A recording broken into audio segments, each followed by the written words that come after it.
Je m'appelle Silu Monroe. J'ai 45 ans et je suis consultant en architecture à Charleston, en Caroline du Sud. Avant, je croyais que la trahison provoquait un bruit, un fracas, un cri, une porte qui claque. Mais en réalité, c'est le silence. C'est le léger clic d'un email qui s'ouvre. C'est le silence qui règne dans la pièce quand on réalise que tout ce qu'on a construit vient de basculer. Ce soir-là, j'étais assis dans mon bureau, une ancienne véranda aménagée avec vue sur les hortensias que j'avais plantées au printemps dernier. Marielle, ma femme depuis 15 ans, était censée être dans un centre de bien-être à Sedona. Méditation, journal intime, tout ce calme coûteux dont elle insistait pour que nous ayons tous les deux besoin. Je ne m'attendais pas à avoir de ces nouvelles avant quelques jours, juste une pensée occasionnelle pour toi ou une photo floue d'un smoothie bowl. Au lieu de ça, j'ai reçu ceci. J'ai trouvé quelqu'un qui valait mon temps.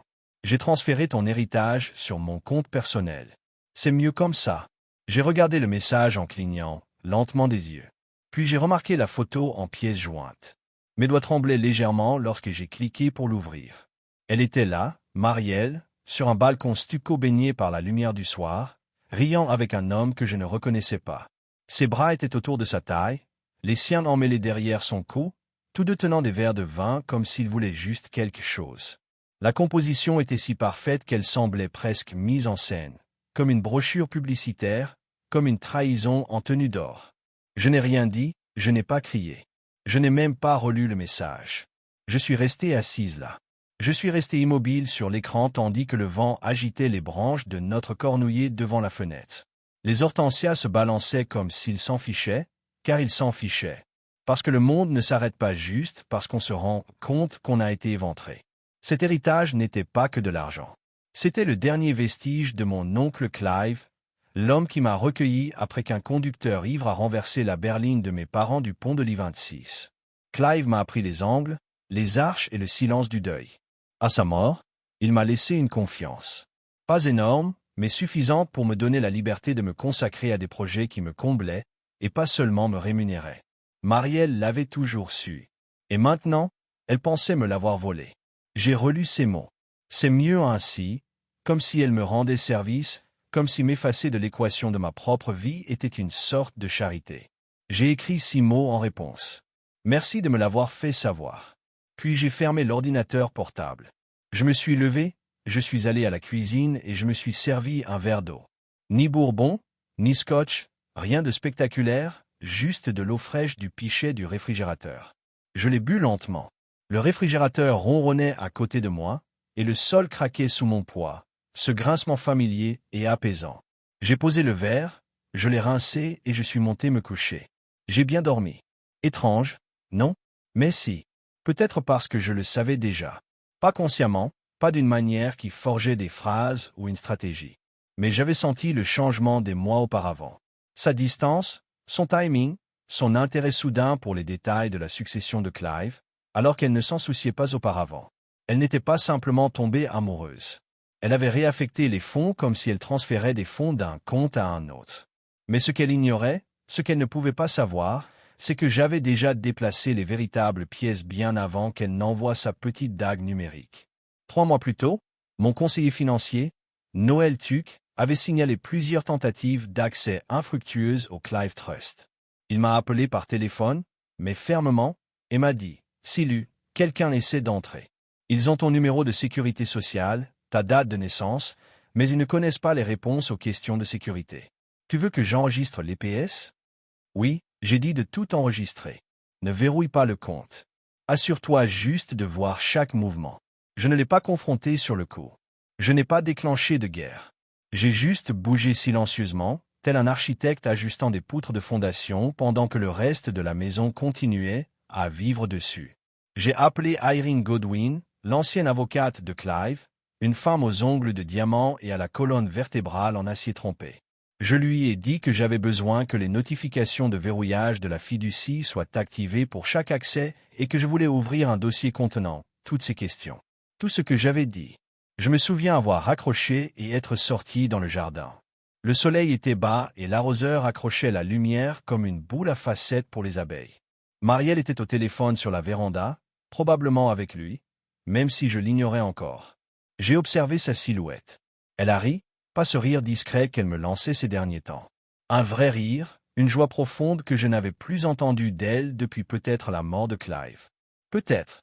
Je n'ai pas ressenti de rage, juste une lucidité. Comme quand on réalise enfin qu'un plan était à l'envers depuis le début. On le retourne et tout prend sens. Alors, non, je n'ai pas été choqué par le courriel. Je n'étais pas anéanti. J'étais simplement prêt.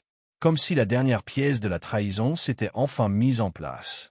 Et le truc, quand on est prêt, c'est qu'on peut choisir sa prochaine action sans se saigner, sans supplier, sans faire de bruit. Elle pensait avoir volé l'avenir, mais j'en avais déjà dessiné un nouveau. Un avenir qu'elle n'était pas invitée à habiter. Et ça n'a pas commencé par un cri ou une confrontation, mais par 6 mots doux et le rinçage d'un verre d'eau dans l'évier de la cuisine, parce qu'elle pensait en avoir un. Et je n'avais même pas commencé à jouer. J'envoyais les signes depuis des mois. Mais à l'époque, je me persuadais que j'imaginais des choses. On se dit qu'on est juste fatigué. On rationalise les interruptions de conversation croissantes comme des périodes chargées. On croit que les nouveaux mots de passe ne concernent que la cybersécurité, mais au fond, on le ressent. Pas dans le cœur. Non, la trahison s'installe plus profondément. Dans les entrailles, dans les os. Les retraites de Marielle étaient devenues plus longues et plus fréquentes. Ce qui avait commencé comme des week-ends de 3 jours s'était transformé en escapades de 7 jours. Elle revenait avec une odeur de parfum étranger, une odeur que je ne pouvais relier à rien de ce que nous possédions. Son téléphone ne la quittait jamais, toujours face cachée, silencieux, verrouillé. Elle riait de mon code d'accès simpliste, le traitant de paresseux. Maintenant, elle avait Face ID, empreinte digitale, authentification multiniveau, et elle les changeait souvent. Mais le changement qui m'a vraiment frappé, c'était la nature de ces questions. Des questions soudaines, trop précises, non pas sur nous, mais sur la logistique. Elle me posait des questions sur le Clive Trust, comment il était conservé, si je le consultais mensuellement ou le laissais en plan, quelle banque le détenait, à qui je faisais appel pour mes conseils financiers. Au début, j'ai répondu. Puis ma curiosité a été piquée. 3 mois avant son email, Noël m'a appelé un matin.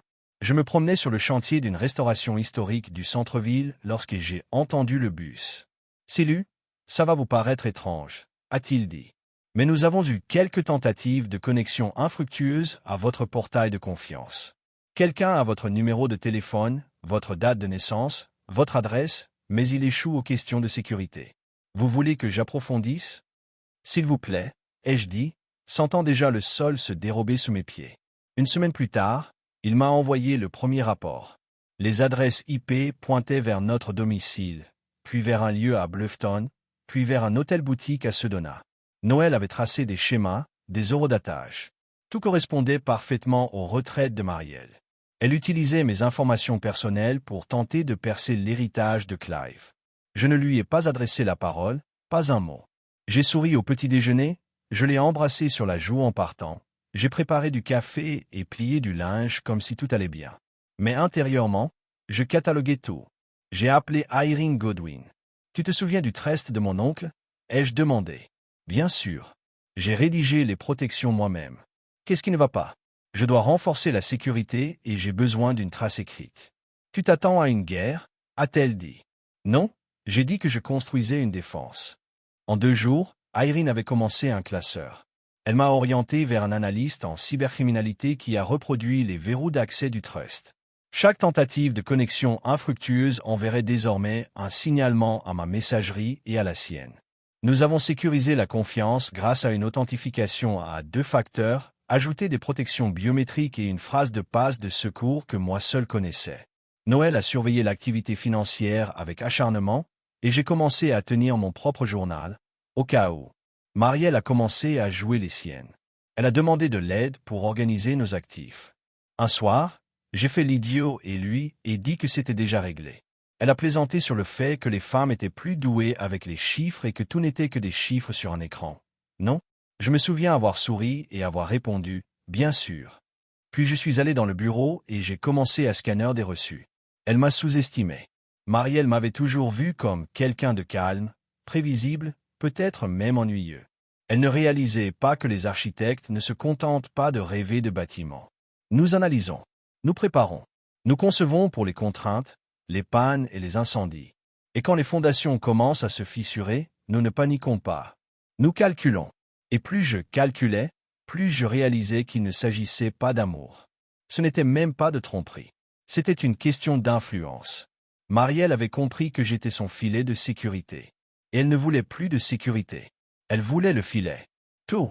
J'ai remarqué autre chose. Les chaussures dans son placard que je ne l'avais pas vu porter. Les chargeurs de voyage qui disparaissaient et réapparaissaient.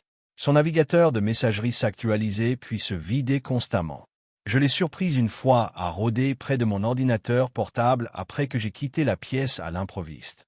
Elle a sursauté à mon retour. Elle a dit qu'elle vérifiait le thermostat. Je n'ai pas discuté. Je me suis juste assise, je me suis connecté et j'ai ouvert une feuille de calcul pendant qu'elle se tenait maladroitement dans l'embrasure de la porte. Tout chez elle était devenu un exercice. Son affection était soudaine, opportune, forcée. Ses critiques à mon égard étaient désormais dissimulées derrière des blagues, devant des amis. Elle remettait en question mes choix de carrière plus que d'habitude, me demandant souvent « Tu ne crois pas avoir jeté un coup d'œil ?» Non, Marielle. Je commençais juste. La goutte d'eau qui a fait déborder le vase, un soir, lorsqu'elle est revenue d'une retraite et m'a demandé si j'avais envisagé de tout mettre sur un compte familial commun. Elle a dit « C'est plus efficace. On n'a plus 25 ans. » J'ai souri. C'est un grand pas. Elle m'a souri en retour, un sourire crispé et répété, et a dit « C'est une question de confiance. » Quelle ironie! Après qu'elle soit allée se coucher ce soir-là, je suis resté éveillé. J'ai scruté son côté du placard. Elle avait emporté quelques objets importants avec elle à Sedona. Un petit sac de sport qu'elle pensait ne pas avoir remarqué, mais moi si.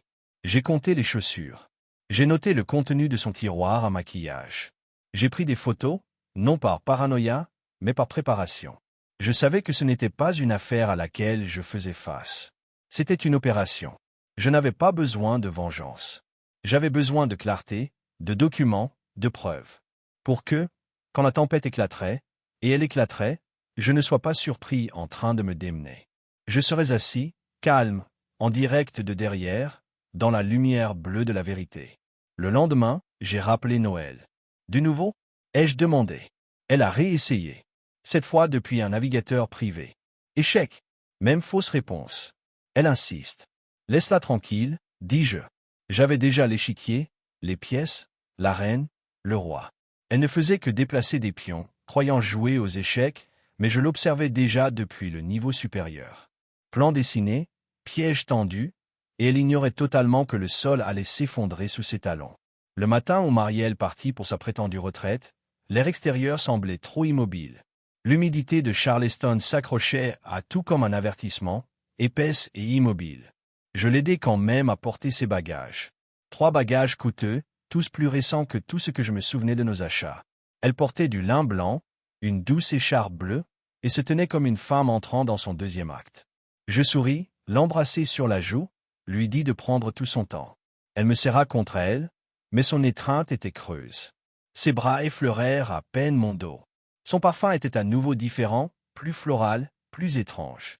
Quand la voiture de service s'éloigna, je ne lui fis pas signe de la main. Je ne la suivis pas des yeux. J'ai attendu que la Tesla couleur ardoise tourne au coin de la rue. Puis je suis rentré dans la maison, directement dans mon bureau, et j'ai allumé l'ordinateur. Je n'ai pas cherché à l'aveuglette. J'ai commencé par notre espace de stockage partagé en ligne, l'endroit où nous conservions des choses banales comme les reçus de store, les échantillons de peinture et les idées de rénovation. Rien ne laissait présager une trahison. Mais c'était bien là le but? Non. Si on cache quelque chose de dangereux, on l'enfouit dans le banal. Le dossier s'appelait « Rénovation de cuisine 2025 ». Assez inoffensif. Nous avions parlé tranquillement de refaire les placards l'année prochaine, de remplacer le carrelage démodé. J'ai ouvert le dossier, m'attendant à des PDF du dernier entrepreneur ou des échantillons du tableau Pinterest de Marielle.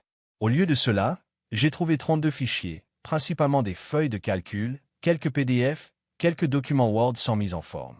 Le premier fichier que j'ai ouvert s'intitulait « compte-silu.xls ». Mon estomac se serra tandis que l'écran se remplissait de noms de banques que je reconnaissais et d'autres noms. Numéro de routage, dernier solde connu, une présentation complète de mes comptes personnels et joints, de mes plans de retraite et des allocations de la fiducie de Clive. Il y avait des notes dans les marges. Utiliser un schéma de retrait progressif. Pas plus de 9000 par virement. Éviter les virements électroniques. Prêt pour les chèques, moins traçables. Confirmer l'indicateur de seuil d'imposition après 10 000. J'ai fait défiler et ça a continué. Un fichier nommé passwordmap.doc contenait des indices, certains corrects, d'autres non, sur mes schémas de mots de passe habituels, des dates dont elle se souvenait, des animaux de compagnie, l'anniversaire de Clive. Elle n'avait pas juste deviné, elle m'avait étudié. Un autre fichier contenait des captures d'écran, mes tableaux de bord d'investissement, les portails bancaires, et même la discussion par courriel entre Noël et moi concernant le transfert d'une partie de la fiducie vers des obligations à long terme. Les captures d'écran étaient récentes, vieilles de plusieurs semaines. J'ai eu froid dans le dos. Ce n'était pas une impulsion. Ce n'était pas une femme qui a rencontré quelqu'un et a commis une erreur. C'était une stratégie, délibérée, préméditée, exécutée chirurgicalement. Elle avait organisé un cambriolage numérique dans un dossier intitulé « Notre futur imaginaire ». J'ai cliqué sur un autre fichier, timeline.doc. C'était un court document détaillant les fonds prévus et les étapes. Première étape, obtenir l'accès à tous les identifiants de compte. Deuxième étape, rediriger progressivement les fonds vers des comptes distincts. Troisième étape, changer de lieu, obtenir un nouveau bail. Quatrième étape, retenir les services d'un avocat. Préliminaire, utiliser l'ambiguïté de la confiance. Cinquième étape, amorcer le départ une fois sécurisé. La dernière ligne disait « Laissez un message ». Laissez-lui croire que c'était émotionnel, pas structurel. Je me suis adossé à ma chaise. Je ne me souviens pas avoir respiré une minute entière. Elle avait tout écrit en clair. Tout. Elle avait oublié d'effacer les plans de sa trahison. Je n'étais pas triste. Pas sur le moment. J'étais stupéfait par la clarté de la situation. Comme si je me trouvais dans une maison que j'avais conçue et que je découvrais une porte cachée dont j'ignorais l'existence. J'ai commencé à tout sauvegarder. Capture d'écran, copie téléchargée, verrou de métadonnées. J'en ai imprimé un jeu et l'ai placé dans une chemise en papier craft marquée « Assurance ». L'ironie ne m'a pas échappé. Plus tard dans l'après-midi, j'ai appelé Irène. Elle a tout laissé sur le disque dur partagé. J'ai dit « Définissez tout ?» a-t-elle répondu. Plan de retrait, carte de mot de passe, un foutu calendrier. Irène est restée silencieuse un instant, puis a ri une fois. Pas par humour, mais par incrédulité. Elle a planifié une embuscade numérique chez vous en utilisant vos propres fichiers. Elle a oublié de brouiller les pistes. Non, a dit Irène. Elle pensait que vous ne regarderiez jamais. C'est différent. Elle avait raison. Marielle était tellement convaincue de ma passivité, tellement habituée à ma confiance, qu'elle croyait pouvoir organiser un exode financier sous mon nez. Elle ne pensait pas que j'avais la capacité ou l'envie de creuser. C'est ce qui m'a fait le plus mal, je crois. Pas le vol, pas le mensonge, mais l'idée que j'étais inconscient, que j'étais déjà vaincu. Je suis resté assis à mon bureau pendant des heures ce jour-là. Je n'ai pas appelé Marielle. Je ne l'avais pas encore dit à Noël. J'avais juste parcouru chaque fichier, chaque dossier. J'avais catalogué, recoupé, étiqueté. J'avais fait des copies, crypté des sauvegardes, imprimé des pages et même envoyé une série à mon frère, qui vivait dans un autre état, sans autre explication que « garde ça pour moi ». J'avais toujours été du genre à ranger les choses dans des tiroirs. Maintenant, j'organisais ma propre trahison. Ce soir-là, je me suis servi un verre de scotch, je me suis assis dans le jardin. J'ai regardé le vent agiter les hortensias. Elle pensait avoir pris la maison de ma vie et l'avoir incendiée. Mais elle avait juste laissé le plan sur la table, et je venais de le ramasser. Le lendemain matin, après avoir trouvé le dossier, je me suis réveillé avant le soleil. Les draps à côté de moi sentaient encore le parfum de Marielle, une légère touche de lavande et de bois de santal, mais la chaleur avait disparu de plus d'une façon. Je me suis assis au bord du lit, laissant mes pieds toucher le parquet, et j'ai regardé par la fenêtre. Un ciel bleu-gris s'étendait sur le jardin comme un plan déroulé. Je savais ce qu'il fallait faire. J'ai commencé avec Irène. Je lui ai tout envoyé. Capture d'écran, la photo de la retraite, le document chronologique, la feuille de mots de passe et un court message. Lancer la première phase. Moins d'une heure plus tard, elle a répondu. Reçu. Tu n'es pas seul dans ce cas. Ensuite, j'ai appelé Noël. Il était déjà à son bureau, sirotant probablement sa tasse fêlée de meilleur oncle, celle que sa nièce lui avait offerte des années auparavant. Noël, ai-je dit, elle est devenue architecte. Tu as des preuves. J'ai des plans. J'ai l'exécution. J'ai le mobile, la piste de l'argent et l'homme. Noël a sifflé doucement. Ensuite, il est temps de fermer les vannes. Il a verrouillé tous les pipelines actifs entre nos comptes joints et a prévenu les banques. Il a signalé chaque transaction que Marielle avait effectuée au cours de l'année écoulée. À midi, chaque feuille de dollars siphonnée des comptes joints était cartographiée et horodatée. Je n'arrivais pas à tout récupérer, mais je pouvais arrêter l'hémorragie. Après le déjeuner, j'ai appelé Tobias Lahn. Tobias n'était pas un avocat spécialisé en divorce ordinaire. Il était tactique, discret. Il ne faisait pas de publicité. Il n'avait pas de site web clinquant. La plupart de ses clients venaient par recommandation privée, des gens qui ne voulaient pas la guerre. Mais si la guerre éclatait, il voulait la gagner sans bruit. Son assistante a répondu d'une voix nette. Monsieur Monroe Tobias est disponible à 16 heures aujourd'hui. Parfait. À 15h55, je suis entré dans son bureau, niché au-dessus d'une librairie-boutique. Ça sentait le cèdre et l'encre. Tobias m'a accueilli sans poignée de main, juste un hochement de tête et une chaise a été tirée en face de son bureau. Raconte-moi ce qui s'est passé, a-t-il dit. J'ai tout exposé. Chaque document, chaque dossier, chaque mouvement. Je lui ai montré l'email de Marielle, ses empreintes numériques, son bail d'appartement en Arizona, sa nouvelle compagne. Tobias n'a pas scié une seule fois. Il a lu en silence, a pris des notes d'une écriture précise et concise. Quand j'eus fini, il se laissa aller en arrière. Elle a construit sa fuite sur du sable, dit-il. Elle pensait avoir le titre de propriété, mais tu es toujours propriétaire du terrain. Je ne veux pas faire de scandale public, dis-je. Pas de scandale, pas de polémique sur les réseaux sociaux. Juste la sortie la plus propre possible, avec les conséquences qu'elle en subira. Il hocha la tête. On ne dépose pas encore la plainte. Pas avant qu'elle ne fasse son prochain coup. Mais on se prépare. Et quand elle pense avoir les atouts en main, on lui montre que la situation est inversée. Ce soir-là, Irène rappela. Silu, son avocat, l'avait déjà contacté. Oui, Sylvia Markham, tu n'es pas sa première cible, au fait. Elle a géré quelques partages à enjeux élevés où le coupable tente de jouer sur la sympathie et l'ambiguïté. Qu'a-t-elle dit?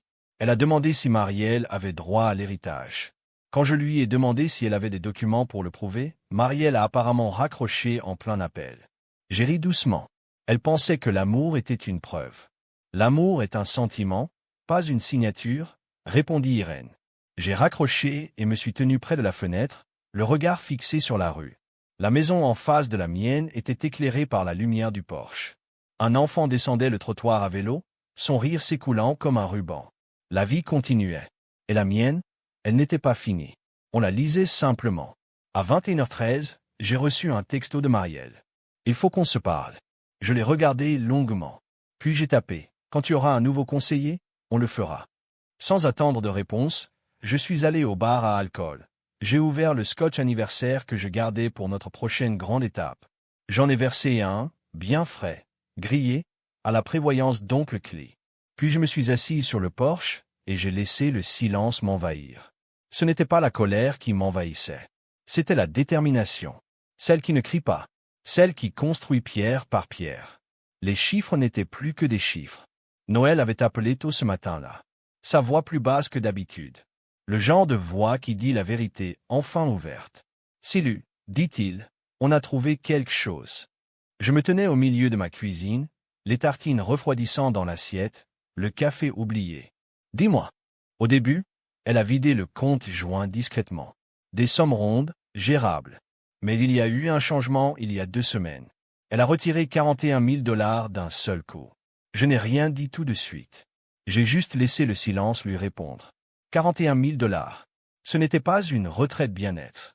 C'était un fonds de secours, une nouvelle vie, financée par l'homme qu'elle pensait ne pas remarquer. Elle a ouvert un nouveau compte à son nom à la Cooper Bazin Crédit Union. Noël continua, on trace les retraits. Ils y vont régulièrement. Et puis ça, un bail signé à Flagstaff, en Arizona.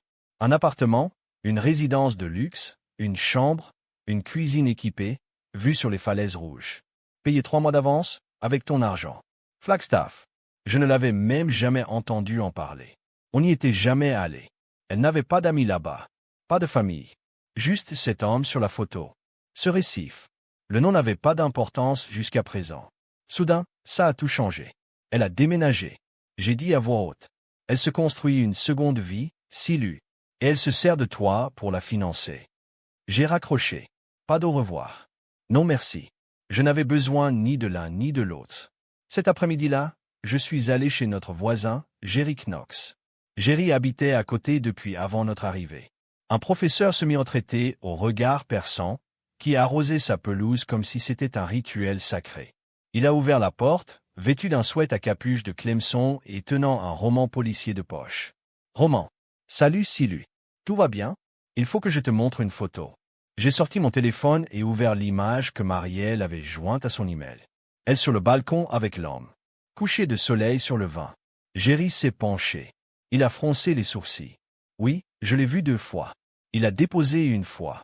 Une Tesla couleur ardoise. Une autre fois, il est passé en plein milieu de la journée pendant ton absence. J'ai pensé que c'était peut-être un client ou quelque chose comme ça. Il passe parfois la nuit ici? Jerry a hésité. Je ne l'ai pas vu directement, mais sa voiture est arrivée assez tard plusieurs fois. Une fois, jusqu'après minuit. J'ai hoché la tête. Merci, Jerry. Salut. Ça va? Je le ferai.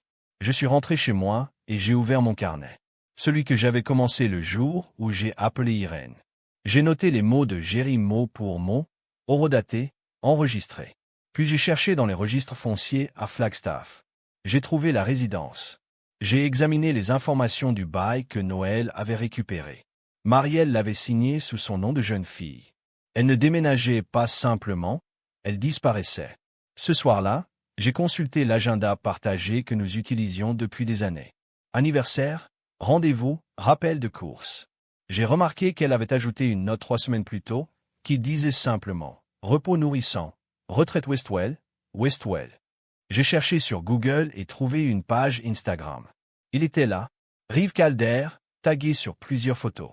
Ancien gestionnaire de portefeuille, aujourd'hui spécialiste de la pleine conscience, le regard trop bienveillant, la barbe trop taillée. Le genre d'homme qui aimait le son de son propre silence. Je ne l'ai pas contacté. Je n'ai pas envoyé de message. Je n'en avais pas besoin. Il ne s'agissait pas de confrontation. Il s'agissait de se dévoiler. Comprendre toute la trame de sa trahison. L'appartement de Flagstaff avait une place. De parking, un jardin communautaire et des baies vitrées. Elle ne m'avait pas quitté pour un autre homme. Elle était partie pour le fantasme d'une vie sans moi. Parrainée par l'homme dont elle pensait qu'il ne se défendrait pas. Mais je ne me battais pas. Je documentais. Je construisais. Et plus je construisais, plus je devenais solide. À 22h47, j'ai reçu un autre message d'elle. Pas d'excuses, pas d'hésitation, juste qu'il faut finaliser ça sans avocat. Je n'ai pas répondu. J'ai transmis le message à Tobias. Sa réponse a été rapide. Qu'elle croit qu'elle a encore de la force. On va l'enlever discrètement. J'ai raccroché le téléphone et me suis assis au milieu du salon. L'espace que nous avions conçu ensemble, le tapis qu'elle avait choisi, la bibliothèque que j'avais construite. J'ai regardé autour de moi et j'ai réalisé combien de choses dans cette maison n'étaient plus que des choses. Sans signification, sans souvenir digne d'être conservé. Alors je me suis levé, j'ai pris un carton et j'ai commencé à trier. Quand on pense à la trahison, on imagine des cris, du verre brisé, le claquement final d'une porte. Mais la véritable douleur de la trahison laisse ses empreintes et ses données dans les horodatages des historiques de navigation et des journaux d'adresse IP. Et grâce à Irène et Noël, j'avais tout ce qu'il fallait pour retracer chaque frappe que Marielle pensait invisible. Au moment où son avocate a commencé à raconter l'histoire, j'avais déjà 10 coups d'avance. Sylvia Markham, la femme qu'elle avait engagée après l'incident du téléphone coupé, a envoyé son premier courriel, empreinte d'une aisance juridique raffinée et d'une subtile arrogance. Notre cliente soutient que les fonds en question étaient gérés dans le cadre d'un accord mutuel et d'une fiducie matrimoniale. Tous les transferts effectués étaient conformes aux intentions communes d'investissement dans de futurs projets de bien-être. Irène a répondu avec une précision chirurgicale, en joignant ses journaux de serveurs, ses adresses IP, ses horodatages et des captures d'écran de tentatives répétées d'accès non autorisées à un compte fiduciaire familial protégé. De plus, ces documents incluent des captures d'écran de fichiers provenant d'un disque partagé détaillant les plans de réaffectation des fonds et les tactiques d'évasion. Nous recommandons à votre cliente de réévaluer son approche avant le début de la procédure formelle. Tel était le ton de notre partie. Mesuré, irréfutable, sans rancune, juste des faits concrets. Plus tard dans la soirée, J'ai ouvert le classeur de preuves que j'avais commencé et j'en ai feuilleté les pages. Le rapport médico-légal était mon préféré. Je sais que cela peut paraître froid, mais il ne s'agissait pas de satisfaction. Il s'agissait de vérité, de clarté. Il indiquait les dates et les heures. Marielle s'était connectée à notre réseau depuis 2 appareils différents, son ordinateur portable et une tablette dont j'avais oublié qu'elle possédait. Elle avait utilisé un VPN vers la fin, probablement à la suggestion de Reeves, mais pas avant d'avoir laissé une trace aussi claire que du chêne poli. Le rapport détaillait non seulement ce à quoi elle avait accédé, mais aussi quand et d'où. Chaque tentative de connexion correspondait parfaitement à ses retraites. Les notes signalaient également certains comportements étranges, copier-coller, capture d'écran, métadonnées, horodatage. Le rapport notait même ses pauses prolongées au milieu d'une action, probablement pour décider jusqu'où elle voulait aller. Mais ce qui m'a le plus marqué, c'est la note de l'analyste en bas de page. Le schéma suggère que l'utilisateur n'agissait pas par curiosité, mais intentionnellement. Une collecte de données étape par étape compatible avec un détournement prémédité. C'était écrit dans le langage officiel, prémédité. Ce mot s'est gravé dans ma poitrine comme du plomb. Le lendemain matin, Tobias a appelé. Nous avons reçu un autre message de Sylvia. Ils essaient de dresser un tableau d'une mauvaise communication. Qu'ils le fassent, ai-je dit. J'ai des plans. Il a ri. Toi, sache que la plupart des gens dans ta situation veulent du sang. Moi, je veux la liberté. C'est tout. La liberté, c'était le silence. La liberté, c'était éviter une bataille interminable où Marielle pourrait me faire passer pour le méchant. Je voulais qu'elle cède avant même que cela ne soit jugé. Cet après-midi-là, j'ai reçu un texto de Marielle. Le ton était différent. Silu, je n'ai jamais voulu te blesser. On s'est juste séparés. S'il te plaît, on peut au moins se parler? Je l'ai lu 2 fois, puis une 3e. Non pas par émotion, mais parce que je voulais comprendre quelle part d'elle pensait encore que j'ouvrirais cette porte. J'ai tapé une ligne. Quand il y aura un nouvel avocat, nous le ferons. Puis j'ai coupé son numéro. Je suis retourné au classeur et j'ai ajouté une autre pièce, un document décrivant les conditions de bénéficiaire du Clive Trust. Il stipulait clairement que les actifs devaient être conservés et gérés par le bénéficiaire désigné. Incessible, protégé par la clause 14, c'est contre toute réclamation du conjoint en cas de divorce, de séparation ou de litige. Cette clause, rédigée à la main par Irène elle-même il y a près de 10 ans, était désormais le mur que Marielle avait. Je suis tombé dessus sans m'en rendre compte. Elle pensait que Clive m'avait laissé une pile d'argent sans aucun support. Mais Clive avait été plus futé. Il avait vu ce que le chagrin et la cupidité pouvaient faire aux gens. Il avait bâti cet héritage comme une forteresse. Ce soir-là, je me suis servi un verre de scotch, une autre bouteille d'anniversaire que nous n'avons jamais ouverte. J'ai trinqué à Irène, à Noël, à l'oncle Clive, aux patients. Jerry est passé ce soir-là. Il m'a tendu un colis que Marielle avait commandé une semaine avant l'arrivée de son email. Je l'ai accepté et j'ai regardé l'étiquette. Silu Monroe. À l'intérieur se trouvait un carnet en cuir monogrammé et un stylo argenté. Un mot glissé à l'intérieur disait « Pour le prochain chapitre ». J'ai failli rire. Je l'ai ajouté au coffret à preuve. Tout ce qu'elle ferait servirait désormais de preuve de qui elle était. Le carnet, le badge, les emails, même les cadeaux. Elle avait essayé de réécrire l'histoire pendant que j'étais encore à l'intérieur. Mais j'ai allumé les lumières dans chaque pièce qu'elle a essayé de verrouiller. Je ne suis pas allé le chercher par dépit. Ça aurait été trop facile. Je ne voulais pas non plus affronter les autres. Je ne voulais pas lui balancer un coup de poing ni hurler sur une terrasse ensoleillée pendant qu'il tenait un smoothie vert et clignait des yeux comme un moine désemparé. Non, je voulais juste comprendre. Je voulais savoir quel genre d'homme aide la femme d'un autre à l'effacer. Il s'appelait Rive. Je l'ai trouvé comme on trouve là. Plupart des gens de nos jours grâce à une publication Instagram taguée. Une des photos de la retraite de Westwell le montrait debout devant une falaise de grès, vêtu d'un pantalon en lin et d'un haut à col en V profond, souriant comme s'il ne s'était jamais soucié de rien de sa vie. La légende disait « 4e jour de travail spirituel avec Rive ». Me sentant déjà plus léger, j'ai parcouru toutes les publications taguées. Les invités de la retraite l'ont adoré. On le qualifiait de transformateur, de force d'ancrage, d'architecte de soi. Cette dernière phrase m'a fait rire. Architecte, bien sûr. Quelle poésie. Sa biographie disait qu'il était un ancien gestionnaire de portefeuille qui avait quitté Wall Street pour retrouver la paix après un éveil personnel. Il animait désormais des ateliers en Arizona, dans l'Utah et dans certaines régions de Californie, avec des décors désertiques, des salutations au soleil, des femmes souriantes et des robes portefeuilles. C'était exactement le genre d'homme vers lequel Marielle graviterait après 15 ans de stabilité. Il était exotique, comme on confond imprévisibilité et passion. Je n'ai pas eu besoin de creuser plus loin. Son nom m'a conduit à une poignée de SARL, de coaching bien-être, d'édition, et même à une société d'enregistrement de retraite liée à sa marque principale. Il était une véritable refonte de marque, une réinvention à temps plein. Mais ce n'est qu'en consultant des archives publiques que j'ai ressenti à nouveau ce pincement au cœur. Il y a 2 ans, Rive avait discrètement réglé à l'amiable un procès intenté par une ancienne cliente. La femme affirmait exploitation émotionnelle et coercition financière. Les détails étaient confidentiels, mais le montant de l'accord, le public par les journaux judiciaires, était 6 chiffres. Donc, c'était l'homme que Marielle avait choisi. Un sculpteur d'âme professionnel avec un passé soigneusement organisé et un talent pour rester juste du bon côté de la responsabilité. Je ne l'ai pas affronté. Je ne suis pas apparu à sa retraite avec des documents en main. Je n'allais pas lui donner ou Marielle la satisfaction du drame. Au lieu de cela, je suis retourné à Géry. Je lui ai remis une photo imprimée de Rive de l'Instagram de la retraite. C'est lui, a déclaré Géry. C'est le gars. Vous êtes sûr? Positif. Même voiture, même barbe. Je me souviens qu'il a aidé avec l'épicerie un après-midi. Je pensais que c'était peut-être son cousin ou quelque chose au début. J'ai hoché la tête. L'avez-vous vu ici avant de partir pour Charlotte le mois dernier? 2 fois. Un matin, il est parti vers 6 heures.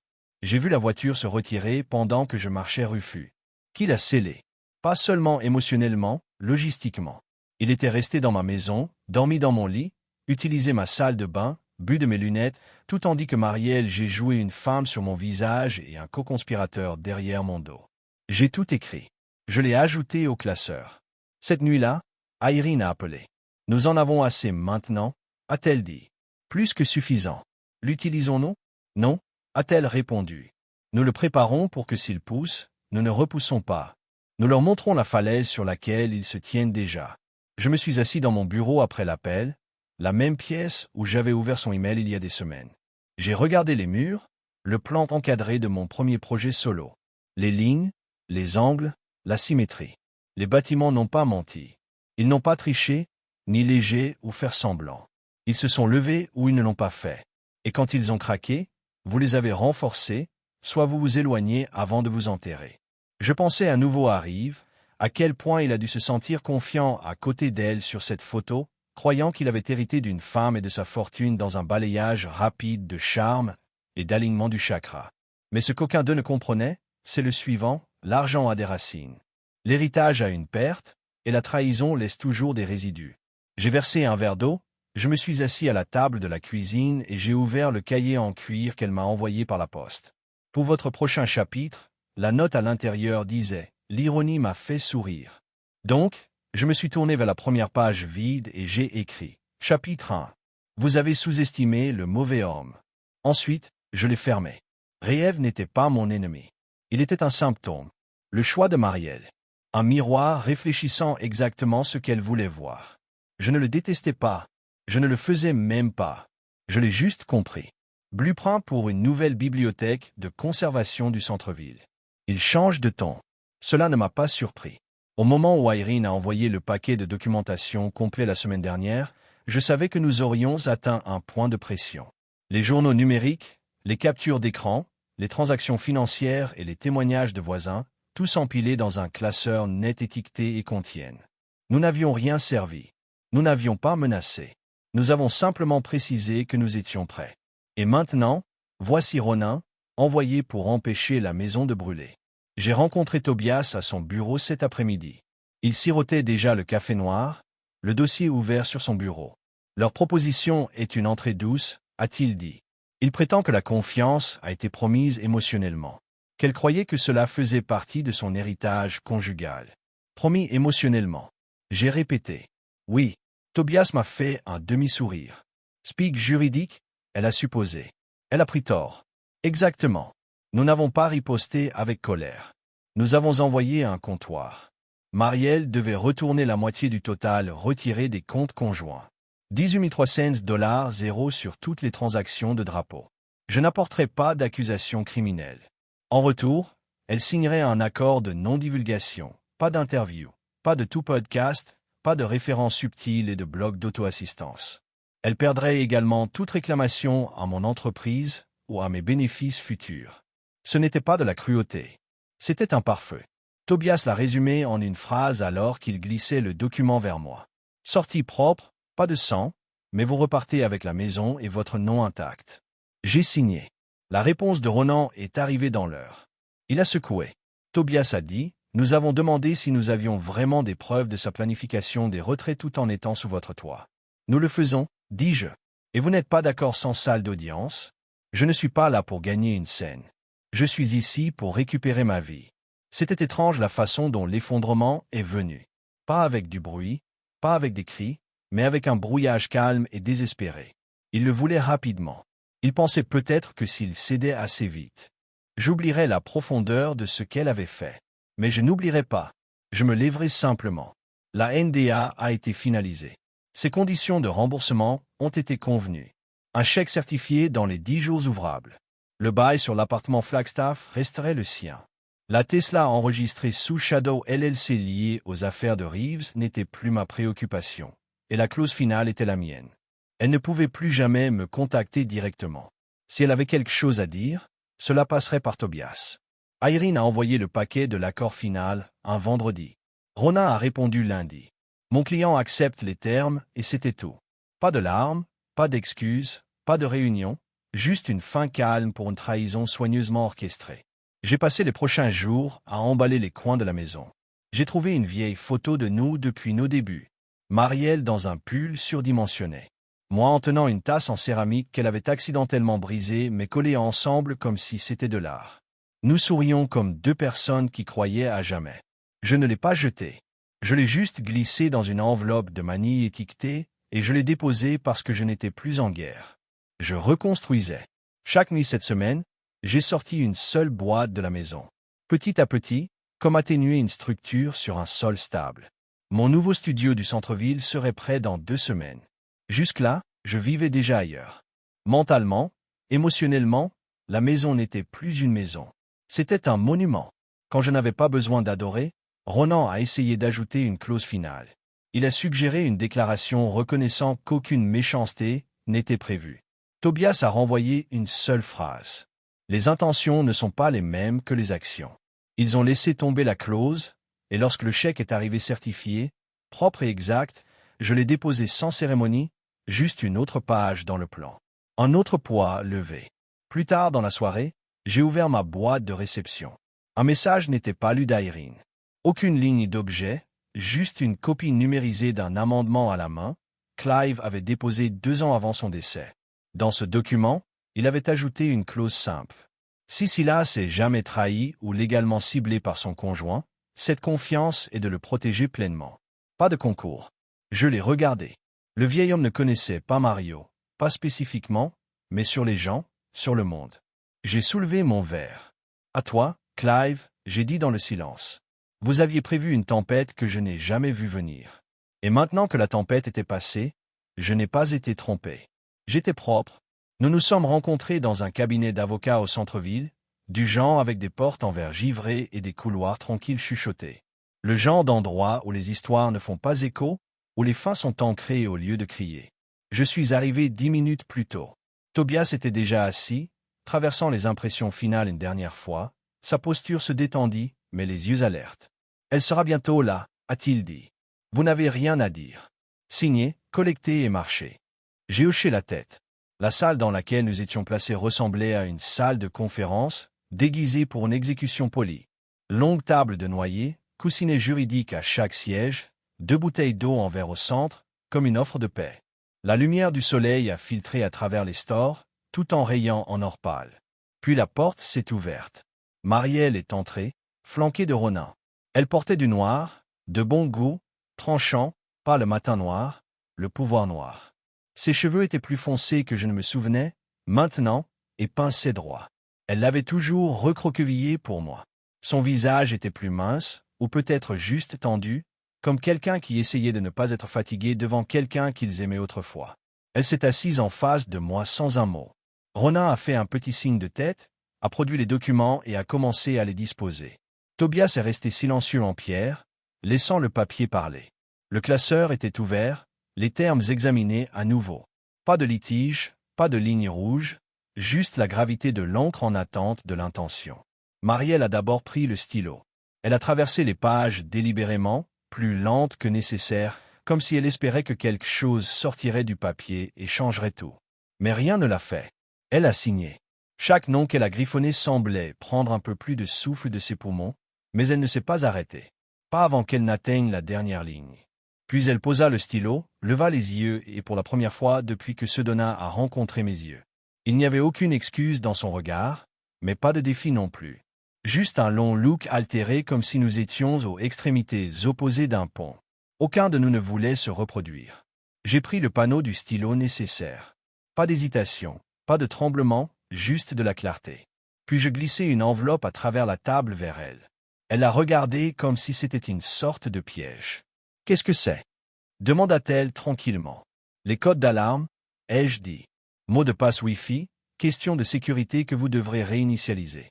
La clé de boîte aux lettres, les choses dont vous avez réellement besoin pour vivre dans cette maison jusqu'à votre départ. » Elle a touché l'enveloppe comme si elle pourrait disparaître.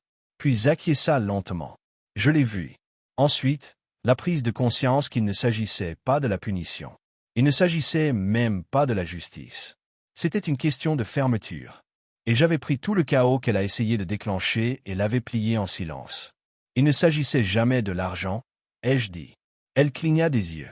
De quoi s'agissait-il alors? Je n'ai pas répondu immédiatement. Je voulais qu'elle s'assemente dans cette question, ressente la creux entre les mots. Enfin, j'ai dit, si c'était juste de l'argent, j'aurais pu le remplacer. Mais vous avez pris autre chose. Le temps, la confiance, la dignité, et cela prend plus de temps à reconstruire. Elle baissa les yeux. Ses mains étaient pliées devant elle maintenant. Toujours pas d'anneau. Je n'ai pas demandé si elle l'avait vendu ou la donné ou jeté dans un canyon du désert. Elle ouvrit la bouche comme si elle pourrait dire quelque chose, puis la ferma à nouveau. Ronan a rassemblé les documents. Tobias acquiesça une fois, empila les copies signées et roses. Alors que nous quittions la pièce, Marielle est restée assise. Pas de câlin, pas de poignée de main, juste une présence décolorante derrière une vitre givrée. Dans le couloir, Tobias s'est tourné vers moi. C'est ça, c'est fait. J'ai hoché la tête. Je n'ai pas souri, mais je sentais que quelque chose me retirait la poitrine.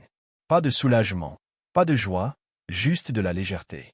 Au moment où j'ai atteint ma voiture, j'ai roulé la fenêtre vers le bas et j'ai laissé l'air de l'automne frapper mon visage. Les feuilles commençaient à tourner à Charleston. Saignement rouge en or. C'était la saison de lâcher prise. Et pour une fois, j'ai compris ce que cela signifiait. Cette nuit-là, j'ai traversé la maison une dernière fois. Chambre par chambre. La cuisine où elle avait l'habitude de fredonner pendant qu'elle hachait les légumes. Le salon où nous avons une fois dansé pieds nus vers Old Jazz Record. Le couloir où elle a chuchoté « Bonne nuit 1000 fois ». Je m'arrêtai à la porte d'entrée, les clés à la main. J'ai éteint la lumière et je suis entré dans tout ce qui est venu. 6 mois se sont écoulés comme un courant de rivière, régulier, implacable, mais non sans beauté. La maison était partie. Vendue à un jeune couple avec un golden retriever et rêve de dîner d'arrière-cour et d'échantillons de peinture pépinière. J'ai laissé les clés, les mots de passe, la vie que je ne vivais plus. En échange, je me suis acheté une plus petite vérité. Un studio au 4e étage d'un ancien bâtiment textile tourne.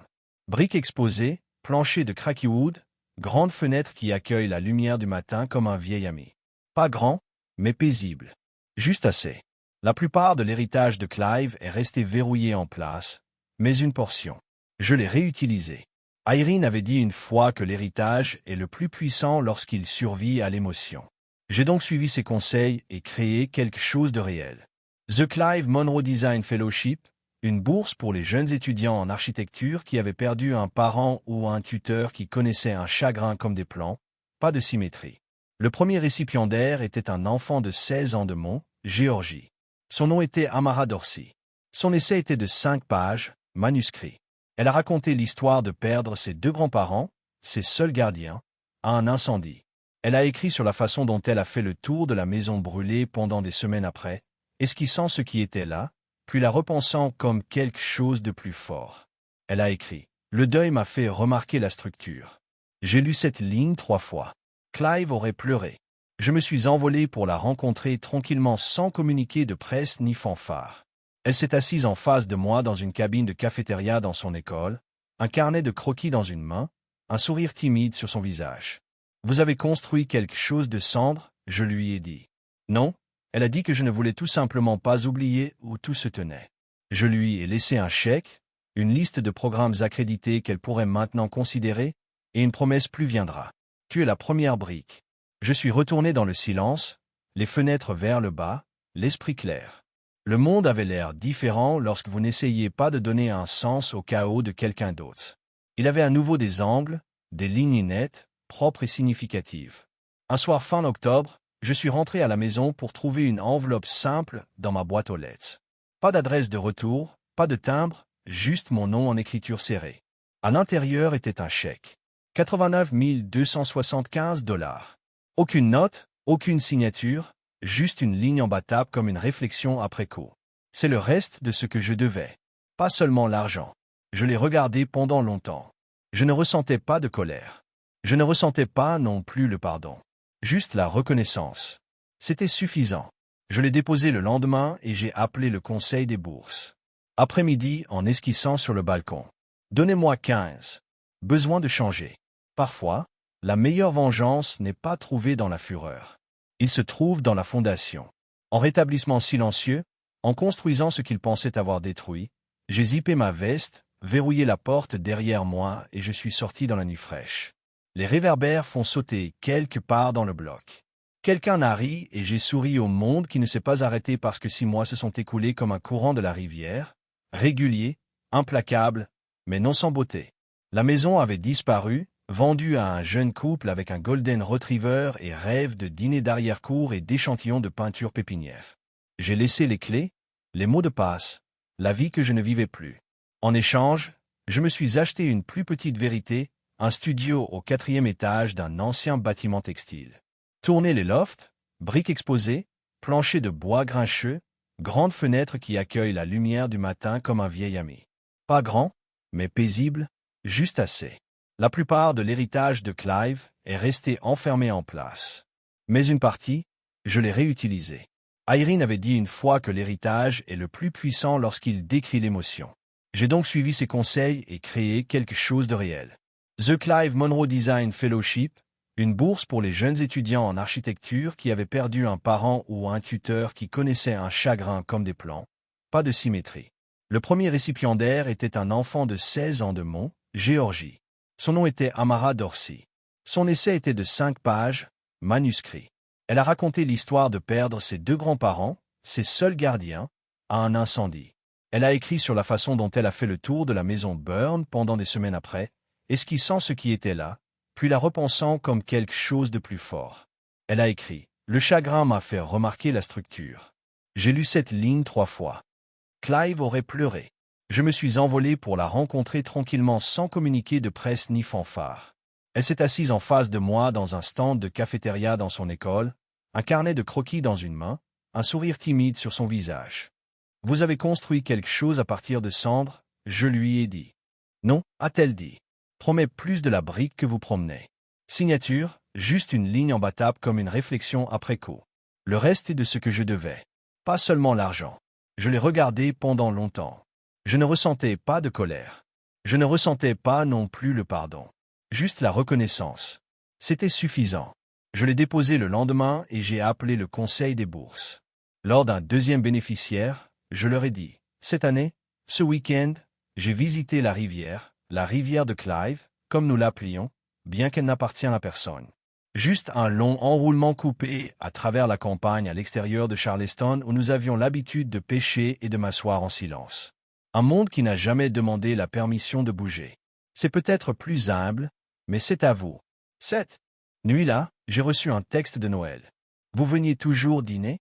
Cet ami dont je vous ai parlé sera là. J'ai souri, j'ai regardé le jean et une bouton de peinture éclaboussée que j'avais porté tout l'après-midi tout en esquissant sur le balcon. Donnez-moi 15. Besoin de changer. Parfois, la meilleure vengeance n'est pas trouvée dans la fureur. Il se trouve dans la fondation. En rétablissement silencieux, en construisant ce qu'il pensait avoir détruit. J'ai zippé ma veste, verrouillé la porte derrière moi et je suis sorti dans la nuit fraîche. Les réverbères font sauter quelque part dans le bloc. Quelqu'un a ri et j'ai souri au monde qui ne s'est pas arrêté parce que moi.